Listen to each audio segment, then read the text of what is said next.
پیارے بچوں، اب ہم kids Urdu 2 chapter number 1 lecture number 1 کی پڑھائی کریں گے۔ پیارے بچوں، اب ہم جس نظم کی پڑھائی کریں گے اس کا عنوان ہے حمد۔ تو چلیے مل کے حمد پڑھتے ہیں۔ بسم اللہ الرحمن الرحیم۔ میرے مولا میرے داتا، ہر ایک کا ہے تجھ سے ناتا۔ ساری دنیا تو نے بنائی، پھولوں اور پھلوں سے سجائی۔ جنگل اور پہاڑ بنائے، باغوں میں پھل پھول لگائے۔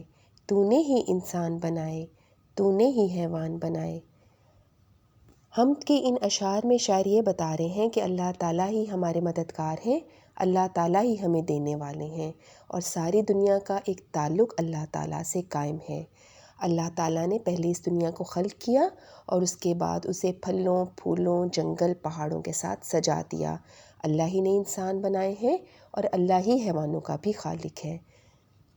اس حمد کو بیان کرنے کے تدریسی مقاصد یہ ہیں کہ طلبہ جان سکیں کہ ہر چیز کا خالق اور مالک اللہ تعالیٰ ہے۔ وہ یہ جان سکیں کہ دنیا کی ہر چیز اللہ تعالیٰ نے بنائی ہے۔ الف بائی ترتیب سے الفاظ کو لکھ سکیں۔ پیارے بچوں، الف بائی ترتیب کا مطلب یہ ہے کہ الفاظ کو الف بائی ترتیب یعنی حروف تہجی کے اعتبار سے لکھنے کے قابل ہو سکیں۔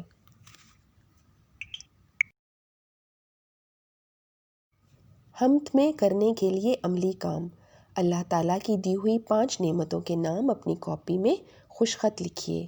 رہنمائی برائے اساتذہ کرام، طلبہ کو بتائیے کہ اس حمد میں اللہ تعالیٰ کی نعمتوں کا ذکر کیا گیا ہے اور آخر میں نیکی اور ہدایت کی دعا کی گئی ہے۔